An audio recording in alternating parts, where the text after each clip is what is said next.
Hello everybody, welcome back to another weekly Forex and commodity review for F45trading.com. It is for the week of Monday, February 11th to Friday, February 15th that we're looking at. I'm going to dive right in and we're going to just start real quick and bring up the news for this week of trading. As you can see here, one second, I think that's a little slow.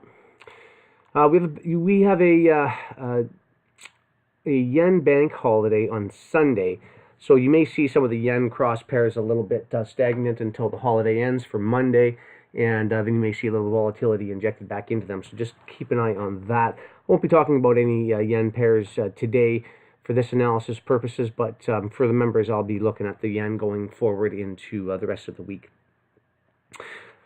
Starting out the week, we have pound sterling news due out early Monday morning, 4:30 a.m. New York time. At the time of this recording, that's not too far away. It's only about 6.5 hours away. So just be aware of that. There's definitely, I'll be talking about the cable here quickly, but definitely made a little bit of, made some ranges last week due to the monetary policy news that had come out. Tuesday, we have more pound sterling news, and then we have U.S. Fed Chair Powell speaking on Tuesday. So we could see a little bit of volatility between those two markets, the U.S. dollar and the pound.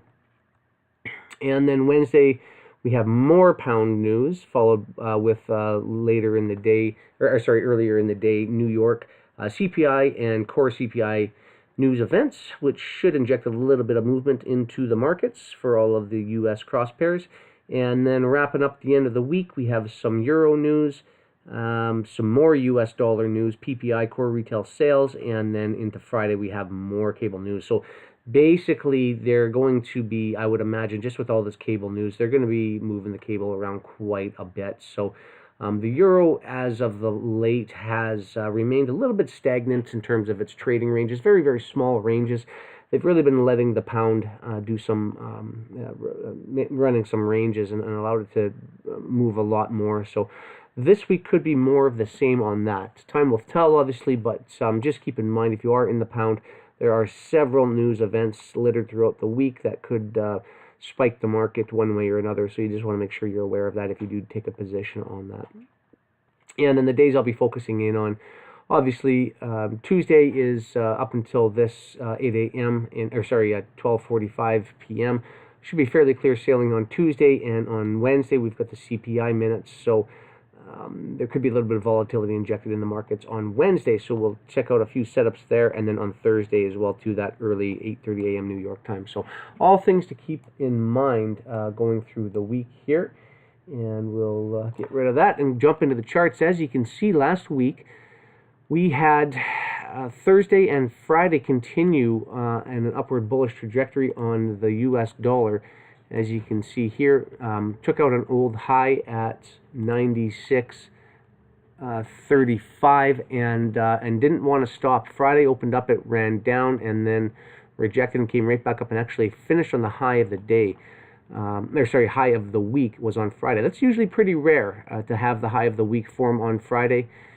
Especially when the previous 5 days were all big bullish up candles. But you saw it here, and I would imagine they're probably going to be pushing for this 96.55 level, which is the next level on my chart. Not very far away, about 10 pips or so away from where the U.S. dollar is currently trading at the time of this recording. And again, I don't know what they're going to plan on doing. If they plan on just popping there, I would imagine if they're going to be taking out this high, they may want to run up for this high, which isn't too far away. Again, we'd only be looking at another 7 or 8 pips or so. So we could just have a big sweep. If it gets any momentum, it could be a big sweep up and hit this run this high and run that high, and then maybe run up to the 96.70 level. And who knows? It could continue. It could reject. I don't know. I just know that there's a very strong likelihood that they could run this 96.55 level and this level right here early this week. So we could see that for Monday and Tuesday respectively. And again, all that news, those news events on Wednesday You know, they could easily just continue to slowly push this thing up Monday, Tuesday, and then have those news events Wednesday to reverse this and start to run the other way. Could be a possibility. Either way, that's pretty hot, or a pretty hot market right now on the U.S. dollar, and I am expecting it to continue at least until it takes out these highs. And if we don't see these highs run, expect a pretty sharp decline and price to rebalance, probably somewhere around this area in here would be my guess, which would be about in the 95.75 level.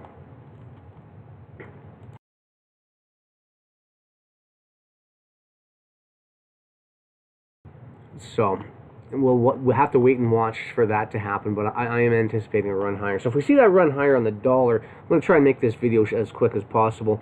I am expecting the Euro USD to finally catch up. It did the same thing, created, this was Thursday's candle, this was Friday's candle, took the low and closed very, very bearishly. So I would expect them to probably drop right down into these next lows in here. And again, it's only about 50 pips away, and relatively equal lows down here. So I believe the 112.70 level should get fairly convincingly taken to the downside.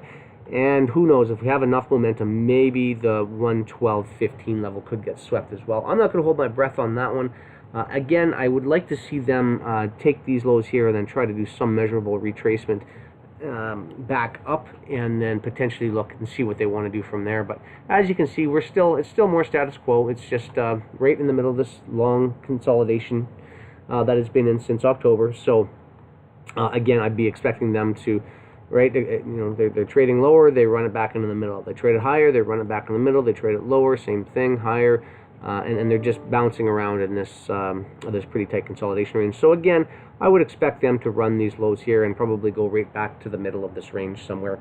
Unless finally price is going to make a decision and break out of this long extended run sideways, it's very possible. There are some levels lower on the market that we could be striving to reach. But until we get out of this consolidation level, you know, I'd be a little bit hesitant to worry about those for right now. Okay.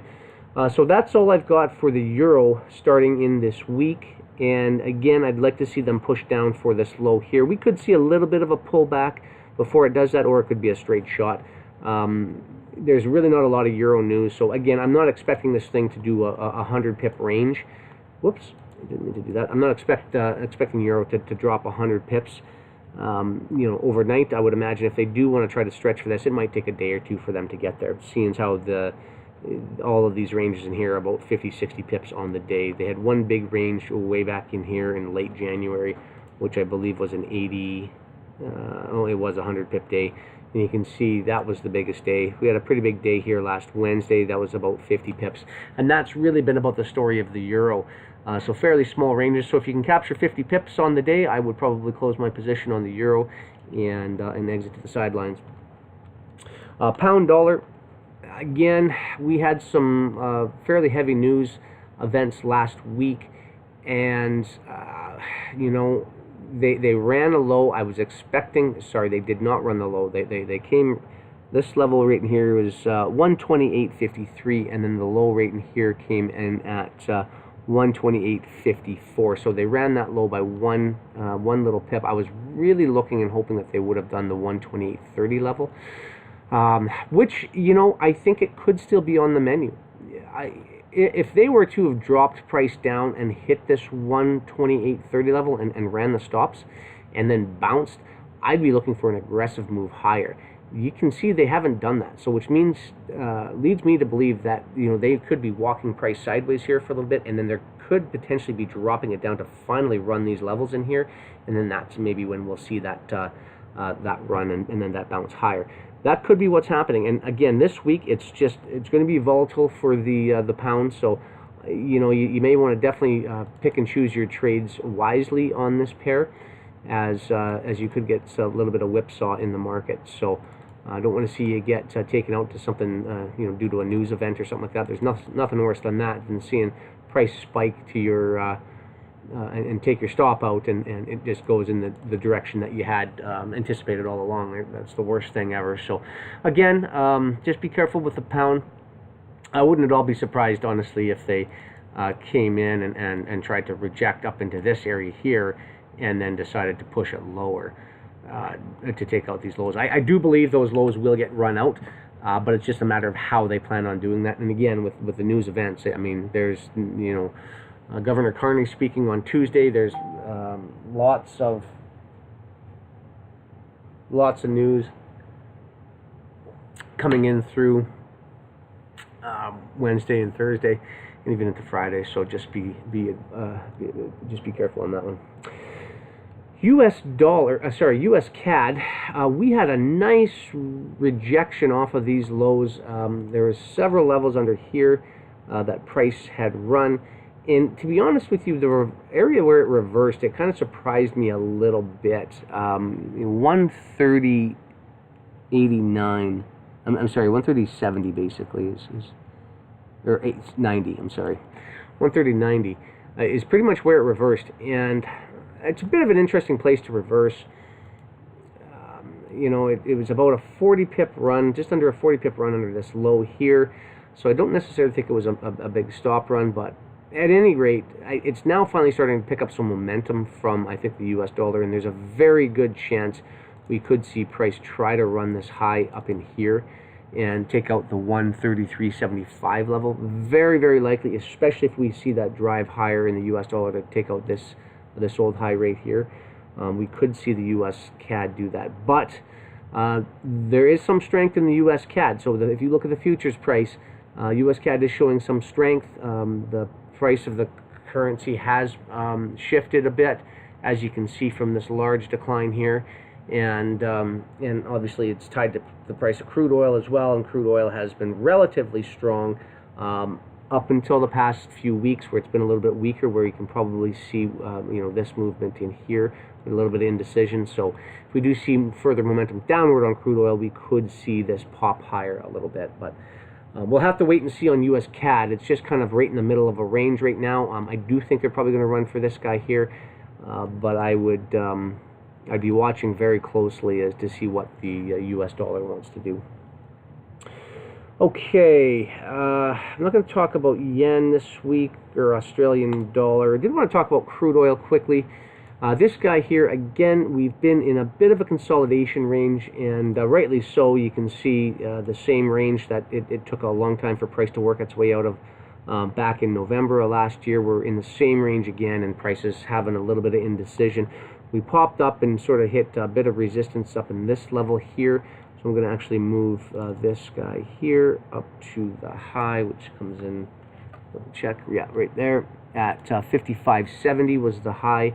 And you can see price has been falling fairly steeply ever since. Now, just zooming in a little bit, you can see here on the downside a lot of support at this 52, call it 15, call it 50 to 52 to 52.15 level. A lot of support at that area. You can see a price was acting as resistance for 1, 2, 3, 4, 5, 6, 7 days. It finally broke through, and then it was acting as support for 1, 2, 3, 4, 5, 6, 7, 8, 9, 10, 11 days. I think it's just a matter of time here. There's a small area under price right in here that is sort of got my level of interest, and where I think they could potentially run price down. And it's basically right about the $50 mark. I think is if they want to continue to push it down, I think that's what the target that they could be running for. So, oops, that's not what I wanted to do. Yeah, right there. So that definitely, it's only $2 away from where it currently is. The price is really heavy right in here. However, if they fail to take out this low right here, then there's a good chance that we could see price again just do another wick down and then a reversal higher. So I'm going to be watching crude very closely. I'm not going to be putting any positions on. I'm still bullish on crude oil. I think crude oil has a very good chance of clearing out these highs in here. But obviously it needs to figure out the indecision that it's currently facing right now in this consolidation range. And once I see some of these stop runs occur, which I think is going to happen, then I'll be a little bit more inclined to get back on that bullish bandwagon again. And I'll be interested to see if price is going to reach higher. So until I see that breakdown, I'm not going to be taking any positions on crude oil yet. But I'm hoping that's going to turn around this week quite rapidly. S&P, I'm not going to talk about any of the indices or the metals currently. However, actually, I just want to talk about some. Saw a nice bullish action in gold markets here, and price just swept through an old high. So just be careful of that. If you are trading gold, we could see price further run down here in gold before this is all over, and especially if we see strength on the US dollar, it should push gold back down. So just be aware of that. Very good chance price could run underneath these old lows in here, even though it did stretch out quite nicely to the upside. But just bear that in mind, because it did take out this high here and it did reject pretty instantaneously, and so far prices looks a little heavy in where it currently is at. So just keep an eye on that. I only wanted to talk about the last one here in copper because I did see a bit of a setup. I think we've seen a nice bullish run to the upside here. I think ultimately price is going to get above these highs in here. I like how we pushed off of these levels. A lot of levels of support in here that were respected. And the only one little bit of indecision where I was a little tripped up on was these this three candle pattern right in here. But you can see price pushed off of that, expanded nicely, and just failed to take out those highs, and now it's dropping back down. I like this 272 level in here. I'm going to be watching price when it comes back down. I believe we're probably going to sweep below these lows and ultimately these lows right in here and rebalance off of this 2710 level. 2720, I guess, would probably be a better number. I'll put that in here. That's what's on the chart. That to me is a level that I'm going to be watching going forward. I think there's a real good chance of it picking up and seeing price potentially reverse the other way, and maybe we can get in on a long position. So this is where I'm going to be watching price to come down to this week, and then my line in the sand, though, like I don't want to see price go any lower than this candle in here, this big black candle. I don't want to see it start running beneath these lows here or anything like that. So I'm going to be cautious on this one. I'm not guaranteeing, because again, look at this, look at what price is doing. Every single time it's got up to this level, and again we're right up into it right here, price has fell off quite sharply from that level. So I'm not going to hold on to the fact that for sure it's going to bounce and reverse, but we are coming to some bullish activity in copper on the year, and so if it's going to bounce, now would be a good time for it to start doing it. So, but just bear that in mind. If it's going any lower than this area in here, it's not going to be a valid setup, and it may want to retrace deeper. And again, it could certainly retrace deeper and just come right back down to the lows, somewhere in and around here, again rebalance, and then just try to make another shot for these highs again. I mean, it's standard consolidated trading, right? You sell the highs, you buy the lows until the highs significantly get broken through, and then you trade accordingly from there. So just watch for that. But that's all I have for you today. Hopefully this has helped you a little bit. Again, all of our members at f45trading.com, you can jump onto our website and check out all the options there. They get live trading sessions every Tuesday, Wednesday, Thursday, Friday of the week between myself and another analyst that we have. We look at Forex, we look at indices, we look at commodities, and everything else in between, and there's a lot of value there. So this is the free version. This is the only one of the week that we're giving out for free to give you some directional bias on the week. But if you want the specific signals and live trading sessions and day in, day out analysis, you'll have to check us out at f45trading.com to find out more. So I appreciate your time, everybody. We'll catch up to you next week, and if you're a member, we'll see you in the chat room tomorrow. Thanks, guys. Have a great day.